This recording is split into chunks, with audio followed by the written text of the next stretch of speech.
Welcome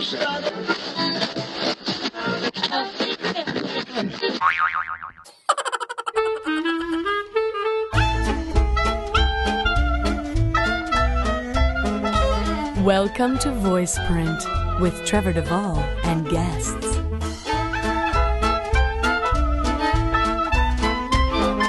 And now, your host and mine, Trevor Devall.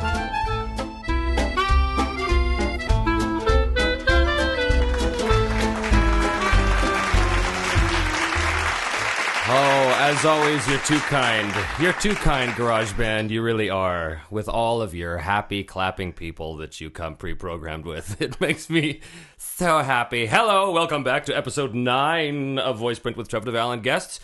And a very special hello to all of you new listeners. I've got a whole bunch of new emails from you folks from all over the world.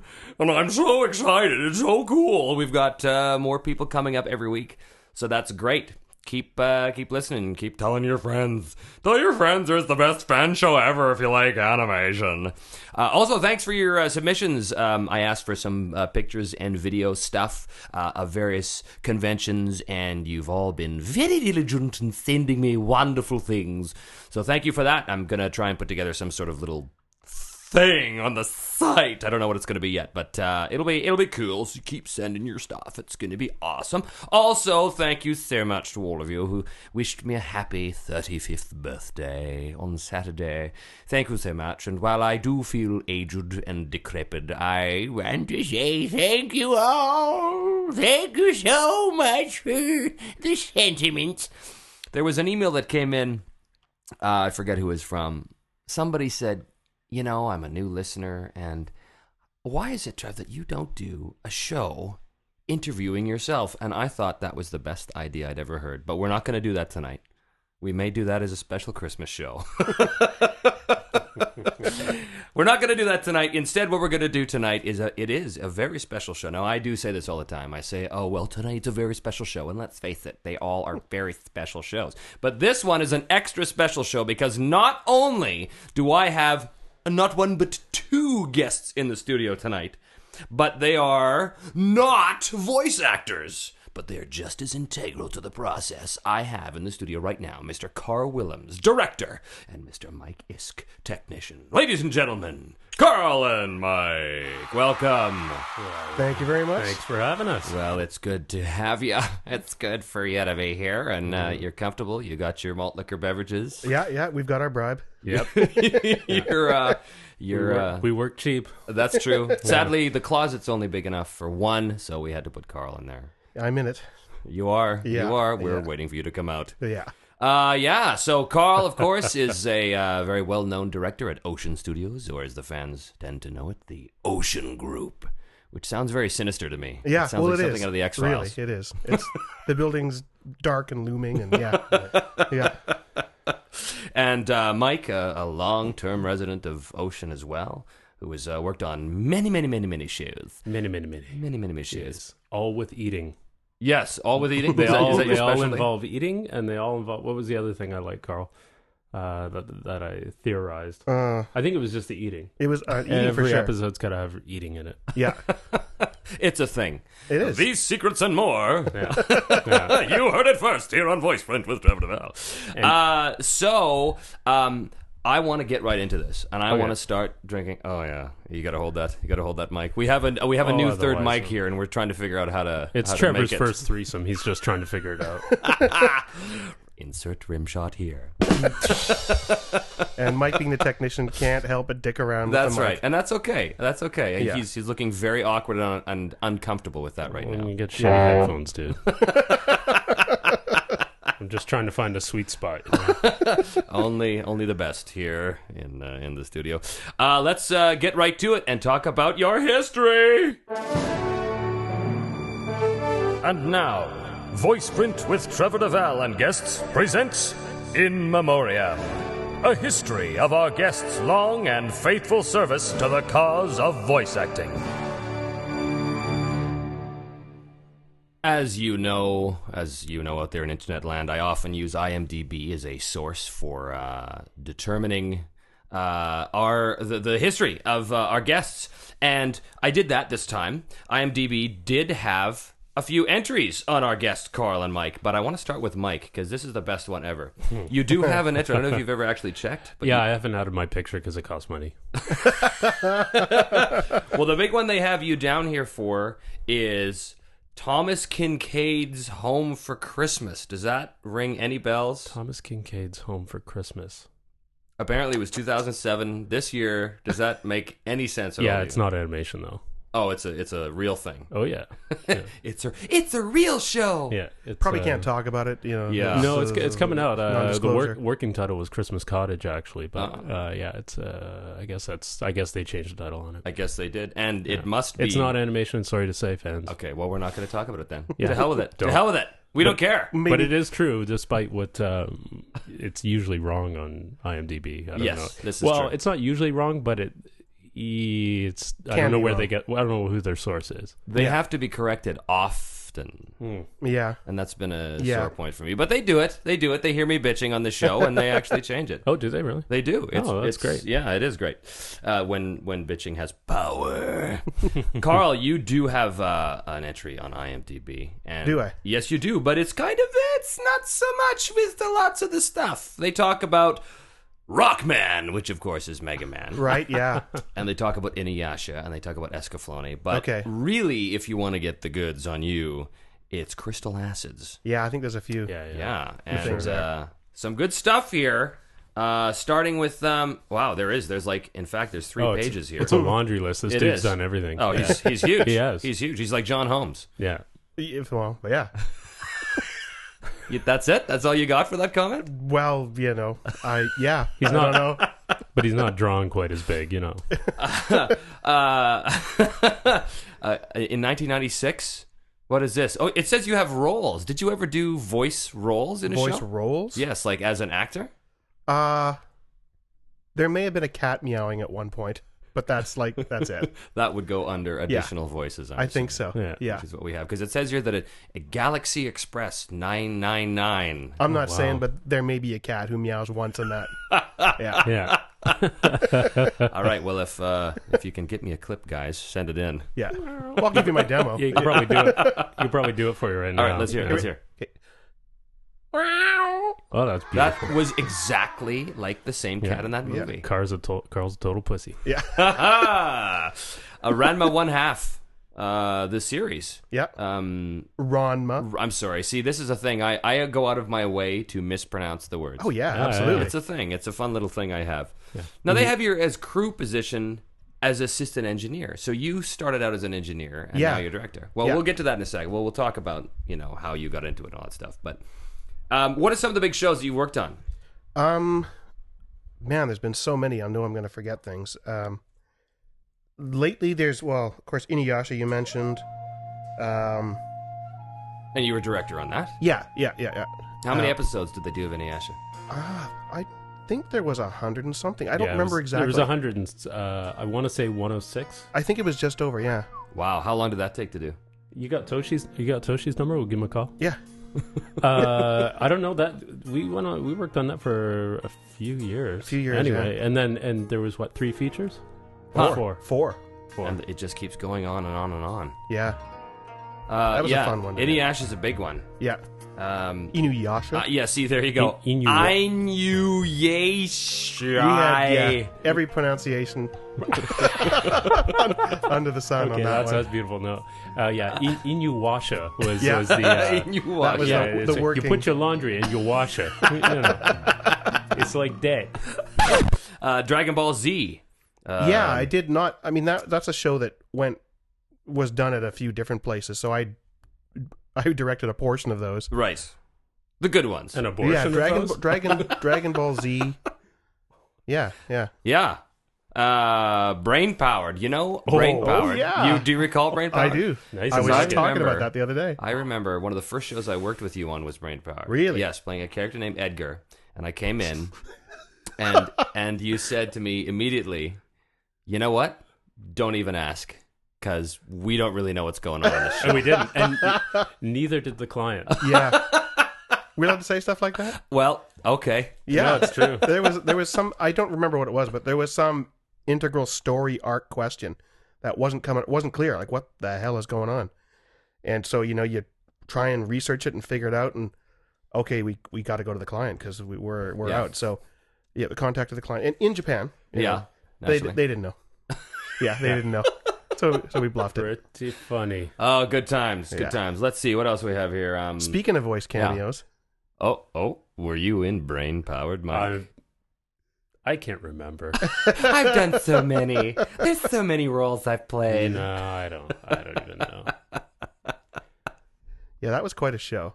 So many shows. Mega Man, of course. Mega Man. And there you did like Mega Man Anti-Warrior and also Mega Man, the other Mega Man. Yeah, what was the other Mega Man? I go over this every single show and I always get Mega it screwed up. Man. I want to say Mega Man GT, but I think that was Dragon Ball GT. What was it? Are you thinking the last one, or was that NT? Uh, That was a long time ago, man. how about somebody let us know? Yeah. All right. Somebody call in. The phone lines were open. Well, there have been all kinds of Mega Man. We did way back, like when I started. I was engineering, and there was a prelay series Mega Man done. Really? Oh. Terry Clausen directed, that's like back right. in That's how it, probably like 94, 95. Yeah, I think I remember hearing something about that. I mean, Yeah. that's before my time. It's before Yeah. my time. But...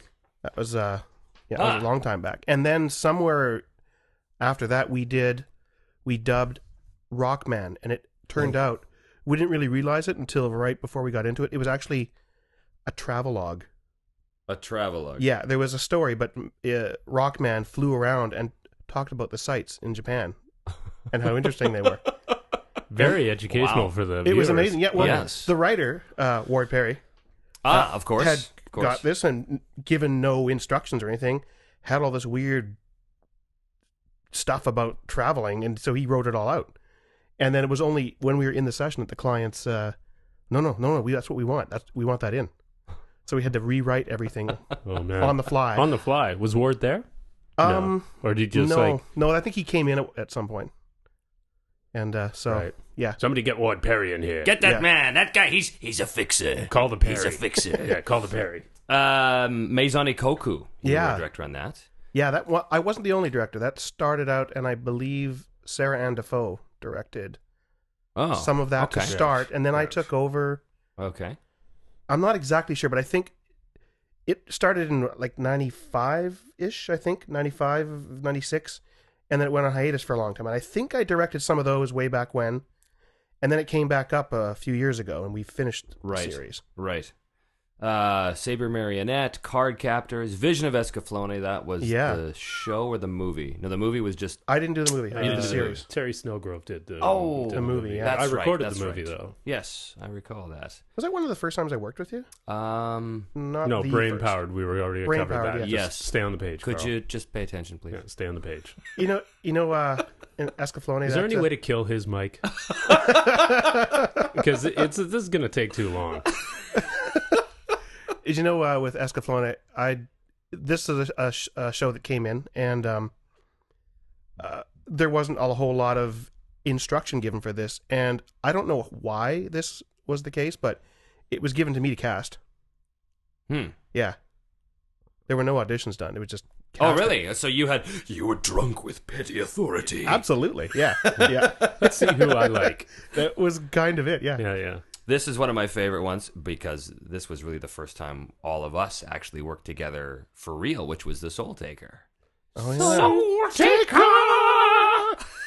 Yeah. Kioske Date. Kioske Date. Now, I remember when we would do pickups because the clients were very particular about the pronunciation of the name. Yes, they were, weren't they? And yet, somehow, I always got away with saying Kioske. And it's supposed to be Kioske.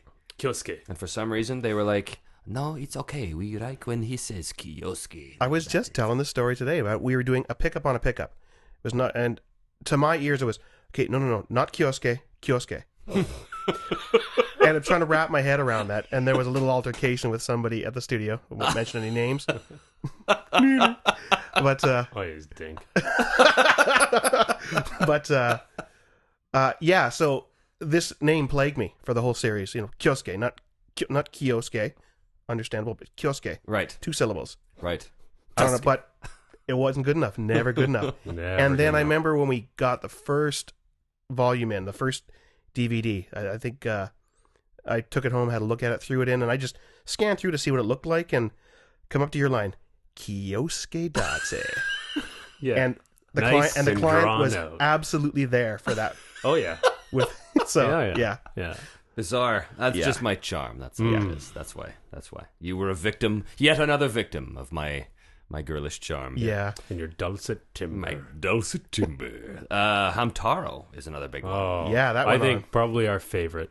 Yeah. You guys had a lot of fun on that? Oh, I love so that. much fun. Yeah. Because they gave us free reign on rewriting, and which had to happen. Well, we actually quite often. took free reign on rewriting. Yeah, because for a while there, the writer was horrible, and we had to.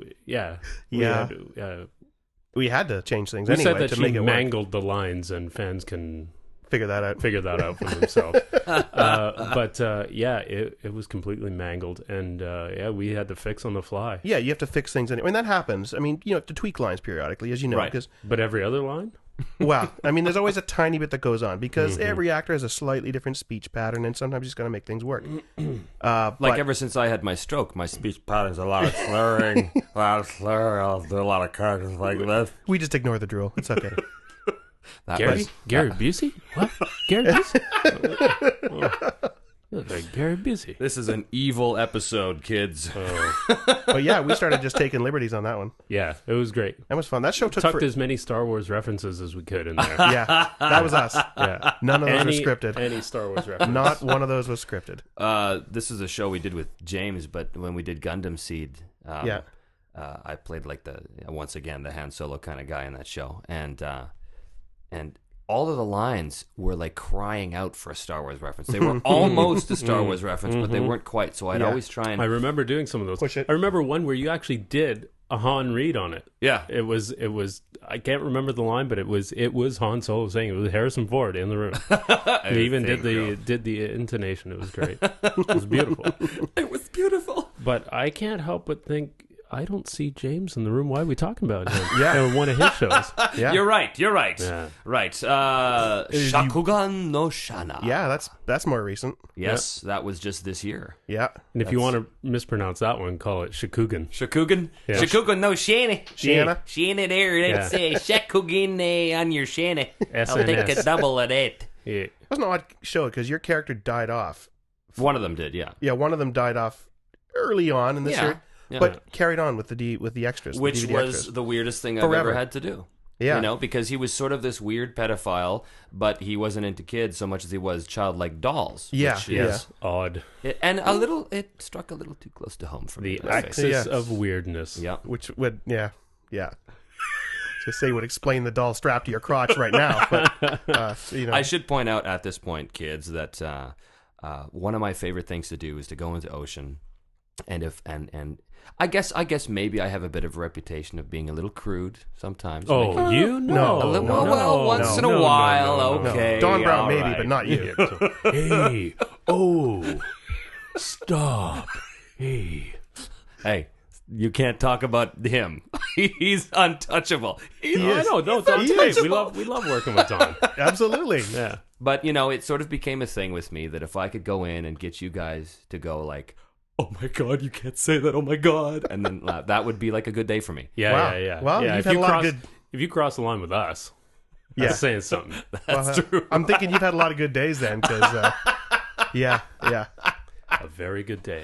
And it was It's a very good day. Sadly, I can't repeat any of those jokes on the No, show. I'm thinking none of them right now. Really. Not without ending up like Dog the Bounty Hunter. Oh, if only. Yeah. And you are the director on Death Note as well Yeah.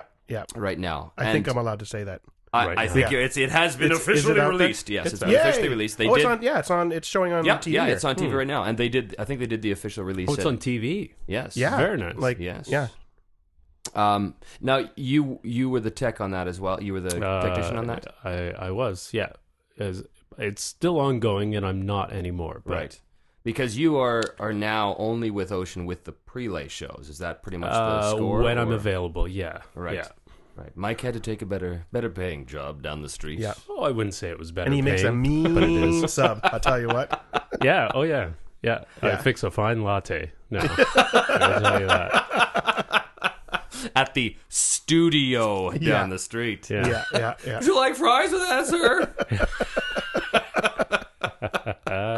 Death Note is a huge one. It's a huge fan favorite. I was It is accosted huge. by many Yeah. fans at conventions this year about that one. Yeah, I bet. And I'm not even one of the main guys, but I never am. So good. Yeah. So case in point, you guys are like you were. I knew you for years as that duo. Yeah. You know? We're like the Wayne and Schuster. You were. Yeah. I wouldn't. That wouldn't be my first. Example of how to describe it. I think but- there's about 6 listeners that'll get that. Yeah. Because they have to be Canadian and over the age of... exactly, and Yeah. 3 of them are in this room. Yeah. About, I can't think of any of the good duos. We're like the Bo and Luke Duke of, Yeah. The Bo and Luke do. Hey. Yeah. of ADI. That's good. There you go. Yeah. Sure. Them Bo. Ocean I'm Boys Bo. sure Which did one was go Bo? and get themselves Dark in hair. a heap of Oh, trouble. am I the blonde guy? Yeah. Yeah. Yeah, but I think he still works, so yeah. I'm Tom Wopat. That's all there is to it. So I'm... Wopat works. Is it Schneider? Rob Schneider? Schneids, yeah. Tom Schneider? Can you Tom guys Schneider. do me a favor right now and just go into a freeze frame for a second? Okay, they're in freeze frame right now. Those Ocean Boys sure did get themselves in a heap of trouble. How are they going to get out of this one? Ding, ding, ding, ding, ding, ding. And then we cut to commercial. commercial. The General Lee's in the air. That's right. Yeah, one of them. Well, what's nice Yeah. is... Or we're up on 2 wheels. Yeah, Yeah. one of the two. Yeah. So you guys have been at this a long time. You've been working together a long time. Yeah. We sure have. What would you say that some of your favorite stories are from your years in the booth? Some of the funniest things that have happened, or some of the darkest things that have happened. Anything like that. Well, there's always actors who want to drop their pants. Usually Yeah. Scott. Yeah, Scott. And He's then, done it. And then Paul Several times, had to Paul. do it. Yeah, Because Of Scott had course, done it. Of course, Paul. I don't know. Dobson, I think it was that order. Scott McNeil and Paul Dobson. and Kirby was given a shirt noise one day, so of course he ripped his shirt off. naturally, Yeah. He seemed pretty proud of that. insert girlish scream Oh, here. Kirby also has done lines doing the splits across chairs. Oh yeah. Wow. Yeah, Yeah. believe it or not. He used to be a goaltender. Really? Yeah, that's how he can do that. At There you least go. that's his excuse. Well, yeah. So he's a catcher. Oh, he's a catcher, all right. What? When he's not trying What? to block you. Isn't that Yahweh! Isn't that the? Well, oh. I don't get it. I don't get it. What are you talking Well, about? only Jeez. with his mitt. Splits while he was doing lines. Splits across while doing lines. Yeah, just to show us that he could. Wow. Yeah. You weren't in that session. I think No. it was Terry doing Heard that. about it. Auditions are always so much fun. Oh, yeah. Especially when it's new people. When it's people we haven't seen. Oh yeah. We had a saying in the control room, in button we trust. Oh yeah. Because the button, for all you fans, is the button that we depress to activate the talkback mic so that the talent can hear us. Yeah. Button down. Or the client subsequently. If the client's not there, if the client's over an ISDN line or a foam patch or something like that, they can only hear us when we depress the button. Yeah. And in button we trust Yeah. because If the button ever failed us, oh we'd be fired so many times over. yeah. Or And sued. that carries on, I think, in Or most just studios. Ass kicked. Yeah, know? yeah. We would have been fired 1,000 times over. Yeah. Yeah. Wow. Oh yeah.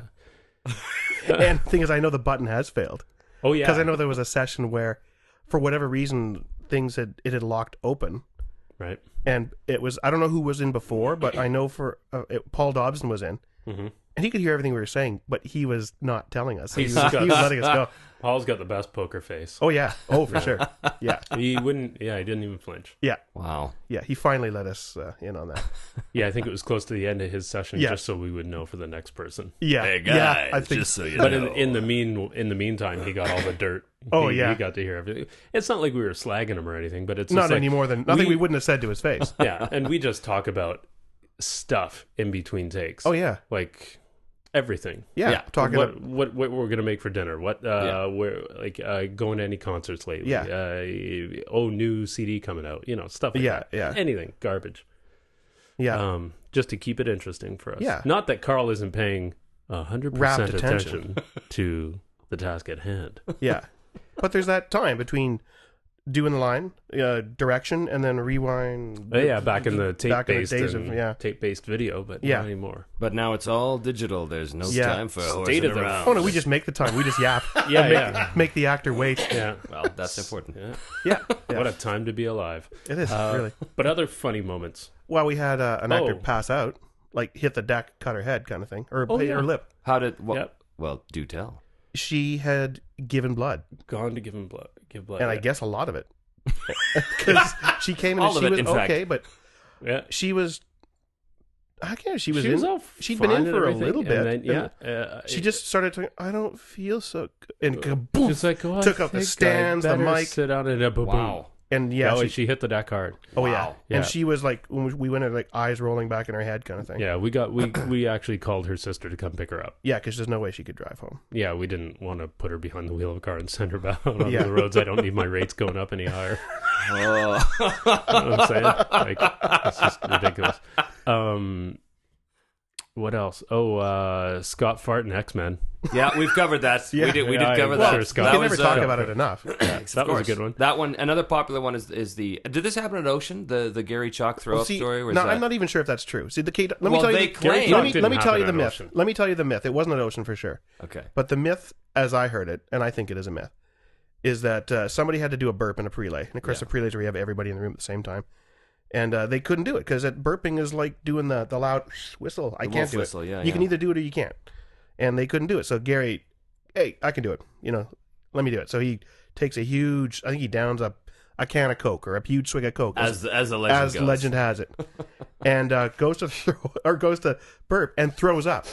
But the story, as I heard it, is he threw up. It hit the stand and all bounced right back into his mouth. There was no Yeah. shrapnel, It gets- See, which is utterly that sounds unbelievable. to me like that's now and yet has the person who gone told me into that- the world of an urban legend. The right person there. who told me that was in the session and swears up and down it was true. Was that Matt Hill that said that? No, No. although I think he was one of the people who told us the story. Yeah, That I've heard it from Matt. I've heard it from I Kathy. think Kathy Yeah. Westluck. I think she's the one who told about the bounce Oh back. yeah, it's ridiculous. So I don't but doubt we- that he burped, and I neither of don't us- doubt that there was maybe a little bit of product. But Yeah, but Neither of us These things witnessed have that. a, They have do a happen. tendency to grow with each telling. oh yeah, Quite often with us, it's just it depends on how long of a day we've been working, and that kind of determines what we find funny and what we don't find funny. oh yeah. And sometimes just the stupidest thing will set us off, and I will giggle like a 12-year-old girl for. Okay, that actually made me think of an incident that was really funny, but I would have to leave it utterly up to you whether we tell that one or not. We talking about the bottle? Yeah, Oh. the medicine bottle. This was a good one. All right, bring it on. Bring it on. And it's gross. Okay, Yeah, It's gross, and I perfect. can't Yeah. believe it, but it did spawn an idea that I'll tell you about, which I haven't executed yet, but it was Yeah, whatever food combination I had ate that day, I found myself particularly gaseous I in can the I afternoon. can vouch for that. And not Freaking a, awesome or awful. Not, I mean, oh, it was awesome. It left us all in awe. Yeah. You're pretty awesome in that department, though. I mean, you're Yeah. you know, I can do it on command. yeah, Pretty much. But does it bounce back? It doesn't bounce and back. re-enter. Okay. But anyway, so it was horrible. It was a horrible fart. Yeah. And I thought to myself, I wonder if I can bottle a fart. Like I wonder if I could if I could keep it. Oh, we've just Because hit new heavens lows. knows, heavens knows you'd recorded many, you and Yeah. Eric. Yeah. So oh yeah, yeah. for sure. they've Just been for- sonically preserved. yeah, just for fun. And anyway, This is where the so show goes. somebody, an actor had been in and left like an empty vitamin bottle or something. So I grabbed plastic. this thing and I kind of hold it in the general vicinity and let one go, cap it really quickly, and wait for like an hour or two and crack it open, and sure as not, like it still smells really, really bad. Oh, yeah. Like, this is great. I'm gonna take it another. That was the step. test. I'm gonna take it a step further. Oh, and who was the actor late? Oh, Or did they miss? no, it was Noel Fisher, who had been late a couple of times. He was getting a But reputation. Didn't he miss a session? I think or he something completely like that? missed a session. And this was okay. So I decided, And for no payback good was reason. in order. Yeah. payback was in order. he totally So, screwed us around. So it's like, okay, And so anyway, so I bottled one again. It was toward the end of the day. While they were still very ripe.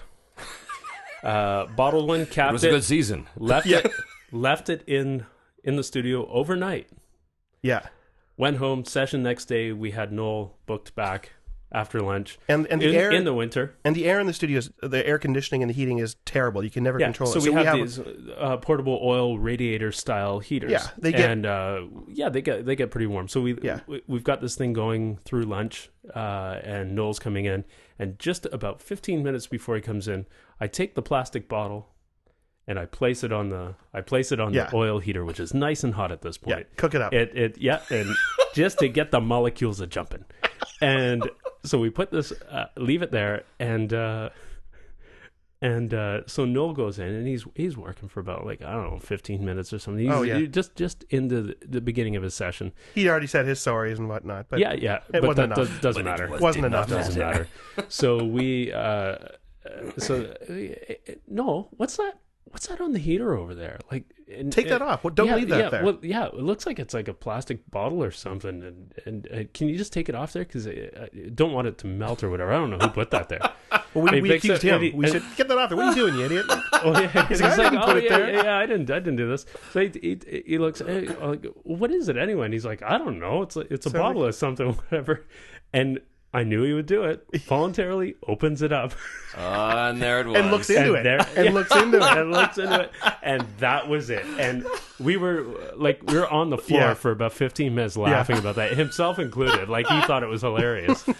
But a fart had survived for virtually 24 hours. Survived nothing. I think it had bred. Yes. It had nuclear weapons by that point. That was a pretty good moment. That was great. Pretty funny. Mike was laughing so hard. So he actually sounded like a little girl. Yeah. And that's not his normal laugh, but that was... you just get... Or you get to that point where it's you're barely vocalizing and it's just that little squeak that comes out. That's good. Yeah. Yeah. Wasn't the most productive session that day. But obviously memorable. Yeah. Obviously memorable. Yeah, that one... Yeah. Now, you, Mike, are also known sort of amongst the actors in town for doing something which we're all in awe of, and it has nothing to do with your gas, thank God. Does it have to do with propane and propane accessories? I take that back. It has everything to do with gas. Well, the thing about propane is it tends to have a bit of an odorous, I don't know what you'd call it. But it's actually an additive that we add to the propane so that you can detect when you have a gas leak. That's the safest way to run with propane. Bobby? Well done. Thank you, Hank. Thank you, Hank Hill. That's a little out of practice. But. That's all right. It was gold, baby. Listen, we're gonna take a little break, and we'll be right back after this. We interrupt this eargasmic cornucopia of pure audio wind to shamelessly promote another podcast. No! The Big Bald Broadcast. But what makes it big and bald? The Big Bald Broadcast brings you news on all things geeky, movies, gadgets, games, cartoons, and anime, and other random fandom. You're fired. I'm fired. Get out of the booth, Jack. No, I like it in here. But what makes it big and bald? It's hosted by Big Bald anime and video game voice actor Kyle Hebert and his co-host, musician and upcoming author, Otherworld Steve. Oh, you must smell like feet wrapped in leathery burnt bacon. Subscribe via iTunes or visit thebigbaldbroadcast.blogspot.com. That was totally wicked!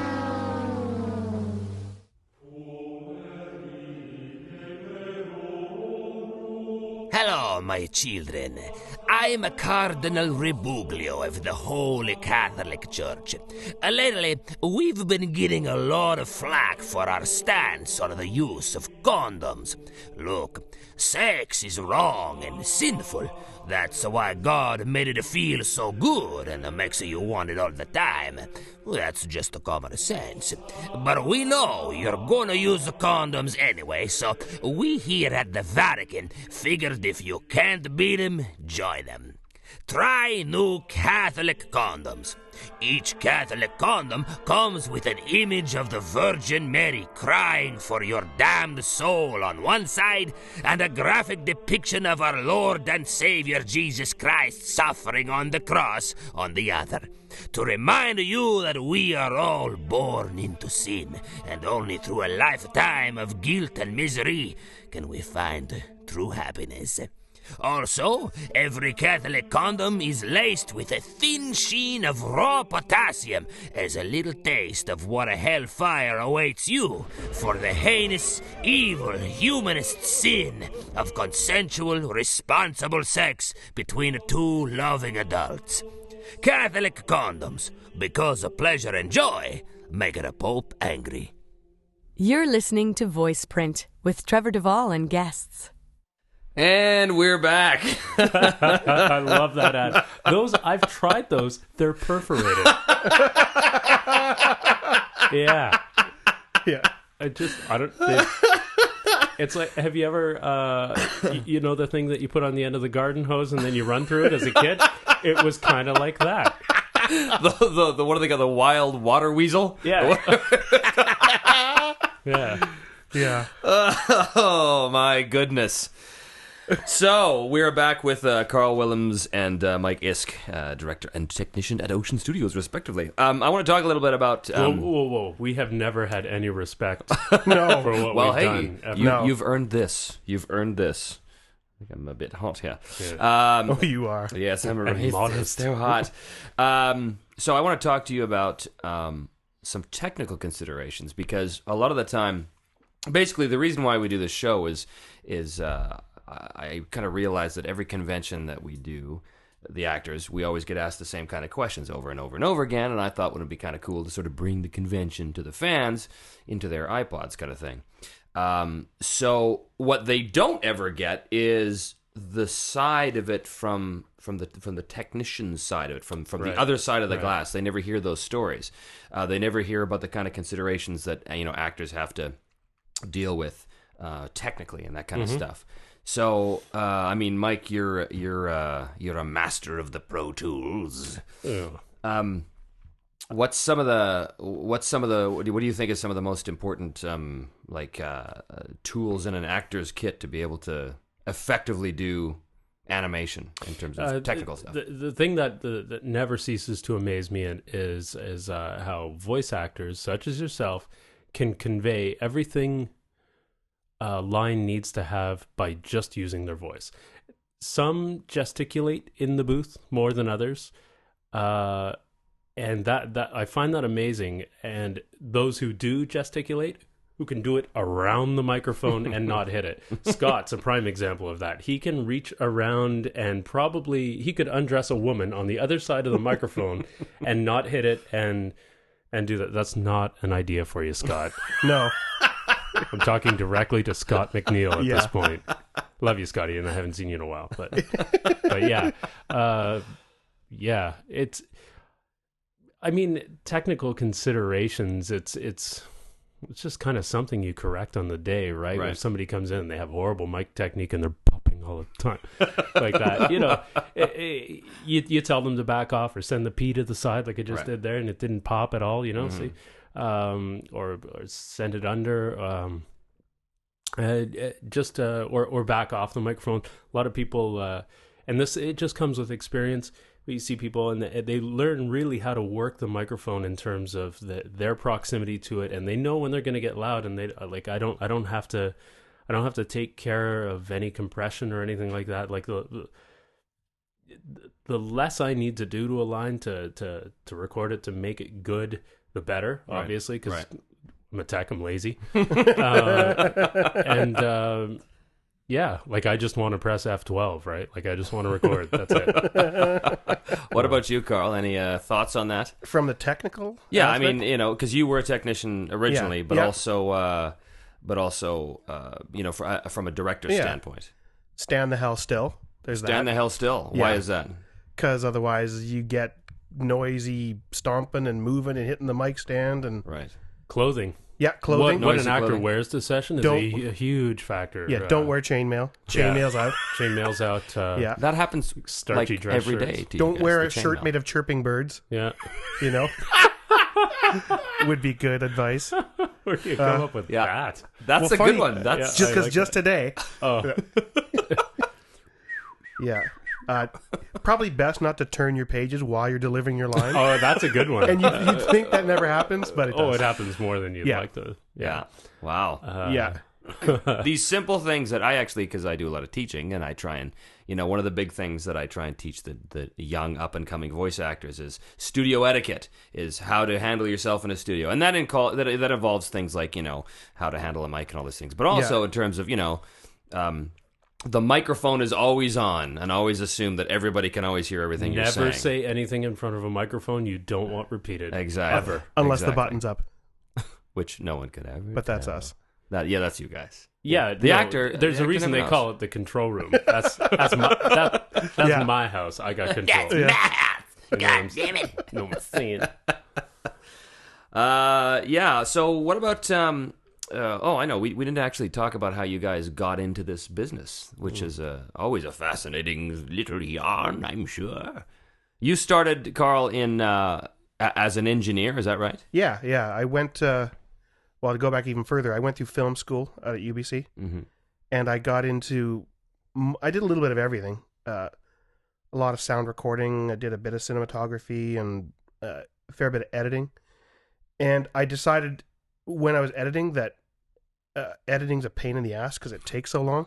Film editing, because you do something, you cut it together, and then you refine it, and you refine it, and then you hate what it is, and you finally lock picture, and then you do sound, and sound was so much fun.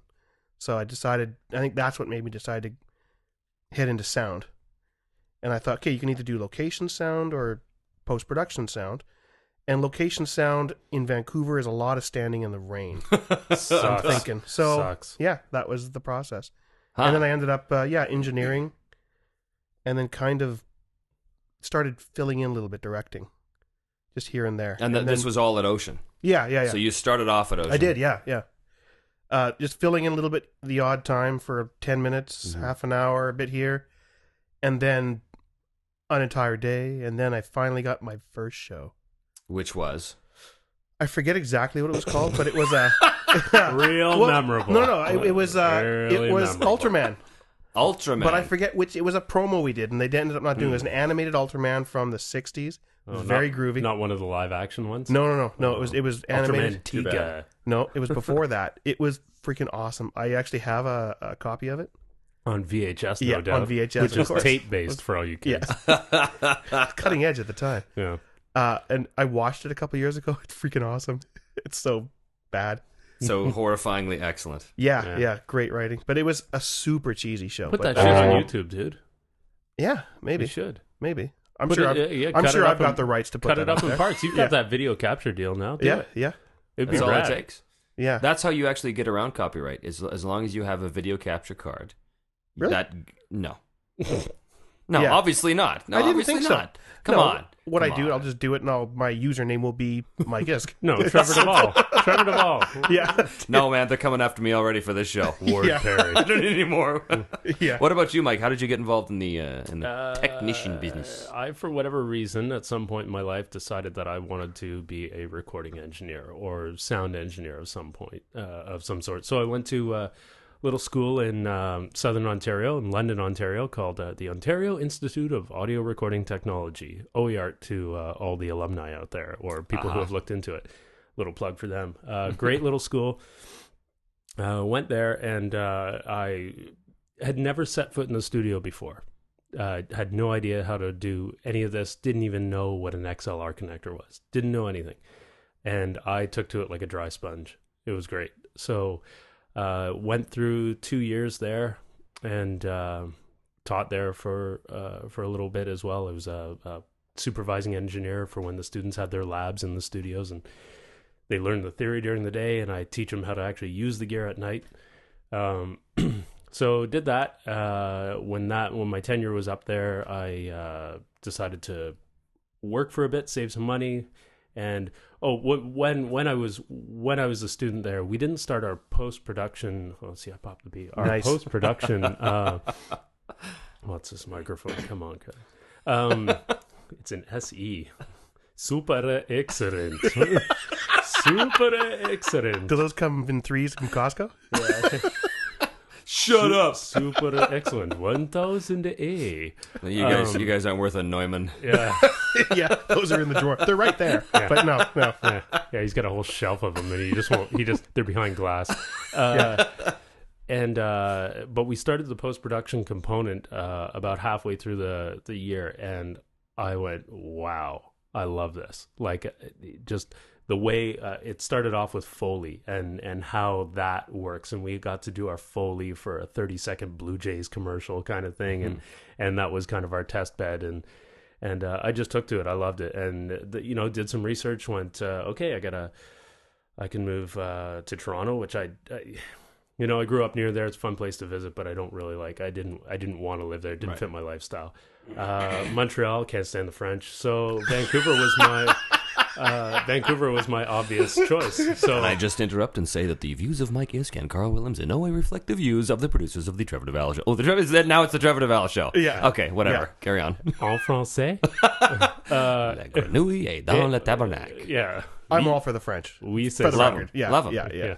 The chicks are hot. Yeah. I just didn't want to live in Montreal. Anyway. We could have left it that. So so I moved out here without a job, without a clue. Didn't know. I knew one person. Well, at least you got a job. Knew one of my yeah, which most of the French who come out here don't. Anyway. Oh man. The views of Mike Iske. I'm gonna start getting Le Mail et Dread. They need great lift operators in the winter. All right. Okay. With the Australians. Come on. Okay. Anyway, came out here, happened to get a job with Ocean, worked with them for about 6 months. A girl and opportunity took me to the north, to the Yukon for about a year and a half, where I did a pile of live sound, learned a ton of stuff up there with those guys. Great bunch of crew up there. Came back down for a friend's wedding, popped into Ocean to say hi, to see who was still there that I knew, and was offered a job on the spot. So Wow. I came back about a month and a half later, and was there for 8.5 years. Wow. Yeah. Now to back up, was this girl French by any chance? When would that explain? No, you know what? French immersion. She was French immersion. There you go. Wow. Well, that's we figured that out. An inspiring story of No, it's not inspiring. hatred against the French. It's racist, is what it is. Not that the French are a race. More of a plague. Normally I normally I don't edit the show, but this may be the first one Really? that I actually have to cut. we. High five. High five. It's nice. I like it. Very nice. All right. I'm kidding. Everything about the French. Of course. I'm kidding. Of course. Do You not are say- French. Iske is a good French name. Yeah. Right on the Maginot line there, Yeah, I think, is yeah. where the Iskes come from originally. Yeah.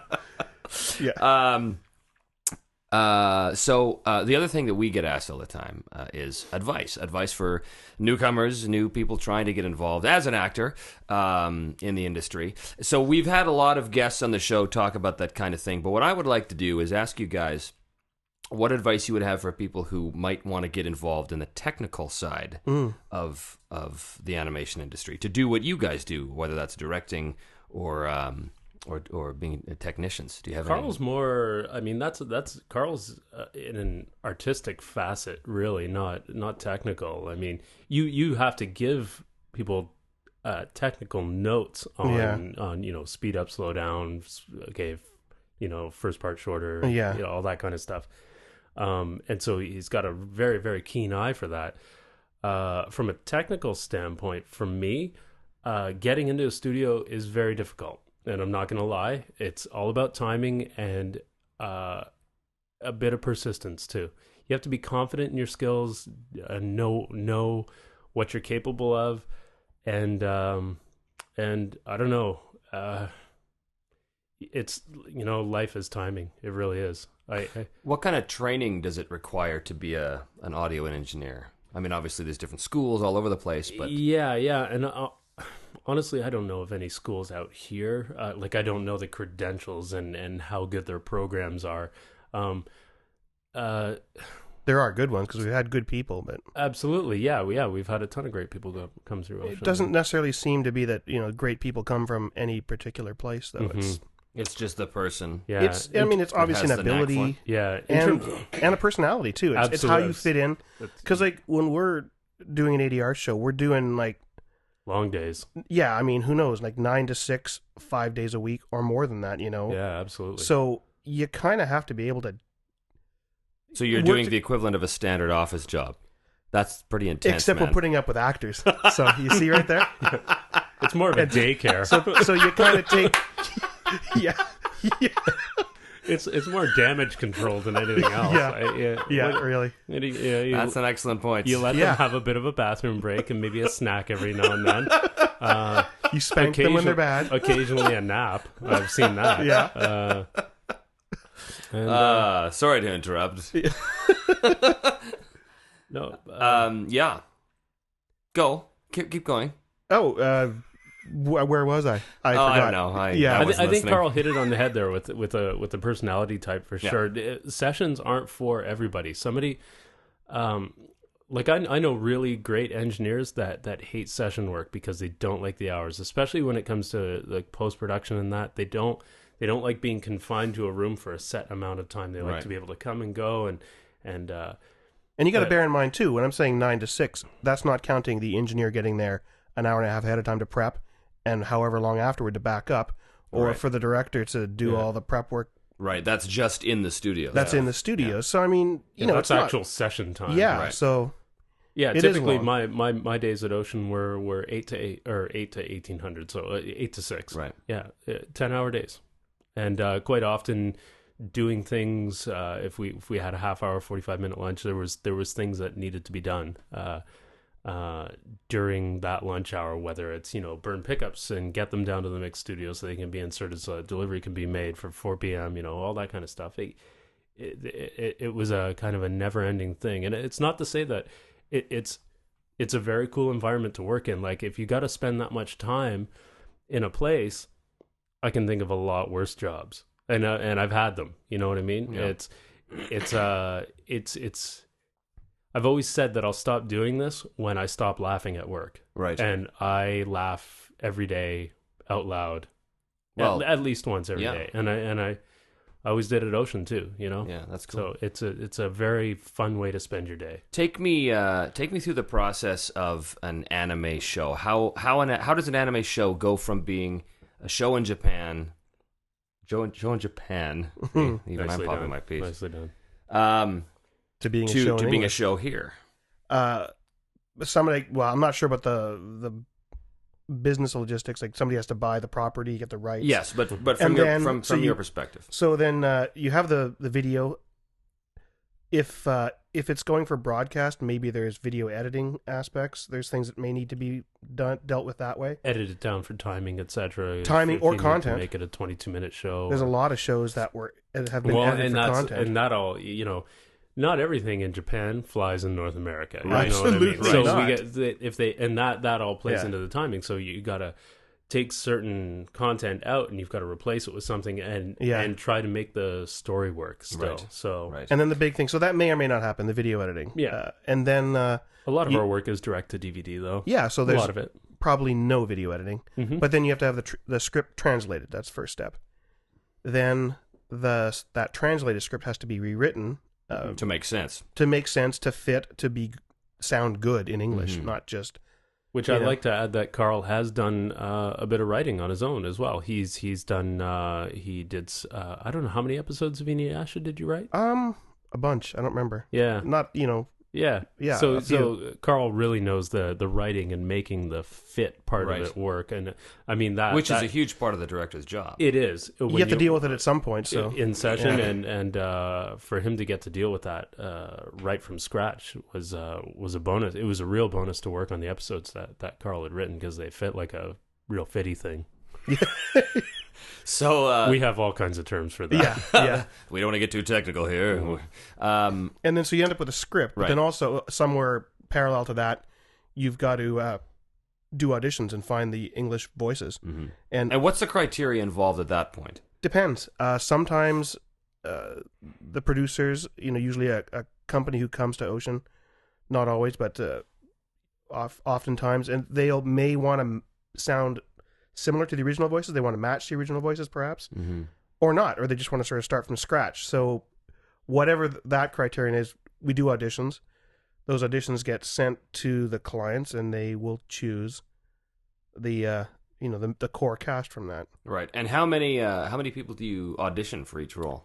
It totally depends on the show. Yeah. Sometimes you do limited auditions. Sometimes Depends on how much time, honestly, we have. Yeah. And what the studio availability is. Like if we're booked up with a ton of production, ongoing production that needs to get done, they might only be able to fit in, a few hours of auditions. Usually for a new series, though, they will take the time and do at least a solid 3 days of auditions. Yeah, and it really depends on how many characters. I mean, sometimes that's true too. There's 6, sometimes there's 26. Right. And how many characters the clients want to have a say in. Because then with lesser characters, oftentimes we'll just cast them or deal with them as we go, or submit samples as we go, or Yeah. Right. And sometimes after that initial round of auditions, then we'll get a short list back from the client, entailing like a callback list, a short list, callback list, and notes on each read, how they'd like the reads changed a bit, because the client just wants to hear them do something a little bit different with it, and they've given them more directorial notes. Right. That's callbacks, Yeah, and just to refine the read, and then make sure they can do it. Yeah, exactly. Yeah, just fair enough.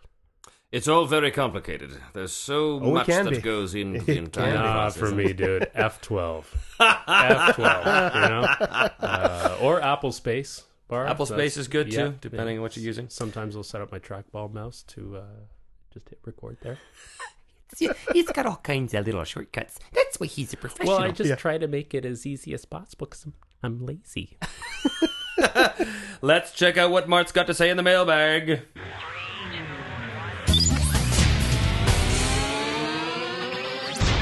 Martin's mailbag. Aha, that gets that reaction every time. In the mailbag, Martin's got a few things to say. First of all, from what I've seen, he writes, there are positive responses for Death Note. People mentioned they did not expect Brad's voice to come out that way, and they were very impressed. Brad's awesome. He's awesome. Doing a great job. Very impressed, along with Brian Drummond's performance as Ryuk. And Brian, not so good. I'm not a big fan of his. He will answer those charges because he's our next guest. And he'll kick my ass, probably. Martin also goes on to say that he is eagerly awaiting to hear my role in Death Note. Also, for all the Ranma fans out there, thin DVD packs of the Ranma 1/2 series are currently available. This is also one of Karl Willems' early works. Some of them. Some of them. A lot of engineering and some directing. Well, there you go. In fact, Ranma 1/2 is one of the examples that demonstrate the benefits of dubbing. Karl is also known for working with Ronin Warriors, the early Dragon Ball Z movies, Maison Ikoku, Monster Rancher, Cyber 6, Saber Marionettes, Card Captors, Vision of Escaflowne, Soul Taker, Hamtaro, Mega Man NT Warrior, and the Inuyasha movies, Elemental Glade, Full Moon, to Sagashite, I'm assuming that's how you pronounce that, and of course, Death Note. He goes on to say, I always appreciate all the hard work that goes into dubbing, not just from the actors, but from directors, casting directors, technicians, script writers, etc. Fans should realize that dubbing is a bigger challenge due to matching the mouth flaps, making sure the script is coherent for a North American audience, and maintaining the original intent of the producers and creators. Dubbing requires a tight integration of casting, script adaptation, directing, acting, and technical achievement. Anything that affects one component affects the whole process. I think we all say yay to that assessment. Yeah. No, it's pretty easy. Yeah, there's nothing to it. You just hit F12, apparently. F12. Thanks, Martin, for that. We're going to move on to a couple of questions we have from our beloved listeners. This is from Daniela. Daniela, this is addressed to you, Karl. First of all, would like you to know that that she loved your work on Dragon Ball Z and X-Men Evolution. Oh, thank you very much. Yes. As did I. I loved your work on X-Men Evolution, too. Yeah, it was awesome. It was great. That was fun. Yeah, that was a good to do. series, and I appreciated good. working with Karl on that. That was too. good. Her question is: this is for all of us. She has a penchant for asking very interesting questions. There, brace yourselves. What is the weirdest thing you own, and what's the story behind it? Weirdest thing I own? Okay, now... No, you go first, man. I'm just looking at Mike, because Mike knows I'm a bit of a collector of stuff. So, weirdest thing I own. Oh, God. There's a lot of weird stuff. Like, that old... And I go in phases, and you get stuff, and then after a while, like, what the frick was I thinking? Well, what's the first one that leaps to mind? Weirdest thing? I've got like a voodoo thing hanging on the chimney, which looks really frightening because it's got like sort of brown animal teeth hanging from it, like streamers. That's kind of weird. Why do you have that thing? Because it would look cool in Malaysia. I was there, and it's like, yeah, I want that. They have voodoo in Malaysia? It's not voodoo, but it looks like something. It's very. It looks. It's the number one religion in the world, man. It's like a weird carved figure, or creepy, with straw hair and arms out, and from the arms all these little strings with teeth tied. Wow. Trevor Devall, a self-portrait. Maybe I should have that hanging on my wall. Yeah. Sounds very similar to what I look like right now. Yeah. Is he wearing that? Right? Yeah. What about you, Mike? Anything weird that you own, and why? Weird. That shirt's pretty damn weird. Why? Yeah. Why are you wearing that shirt? That's actually body paint. Yeah. His skin sort of... I own a small Honduran child. And I don't... It's again, it goes back to the lazy thing. Yes. And what it boils down to is I don't like to have to wipe my own hands after I've gone to the bathroom. I don't wash my hands, like I will, whatever. But when I wash my hands, I like to have the Honduran child hold the towel for me. I put my hands in it, and then he closes them vigorously and pats me dry gently. And it's... Where'd you get that? Where'd I get it? Yeah. eBay, dude. You get anything on eBay. Man. Apparently, I could have got it for cheaper on Craigslist, but whatever. Yeah. It's important to address the Honduran child as it. Yeah. It's important. It doesn't have a name yet. It came with one, but I refuse to rename it for fear of attachment. I keep it fed and watered, and I let it out for runs every now and then. Well, so much for my fan base in Honduras. Well, I obviously can't. I can't top that. So we're gonna move on to the next one. You win. Full point.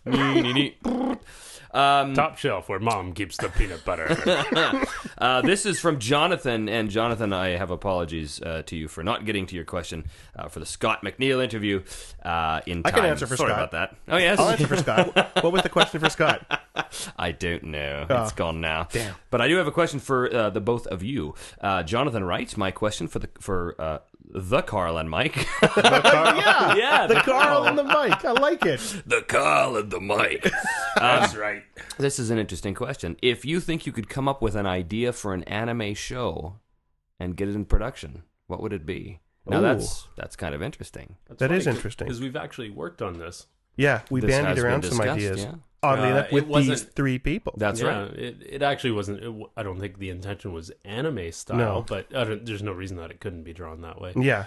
And I don't know if we would necessarily voice it in Japanese to begin with. That might and then be, dub it. That might be the dog chasing its tail thing. Yeah. Or we could do it in sort of a Japanese pigeon.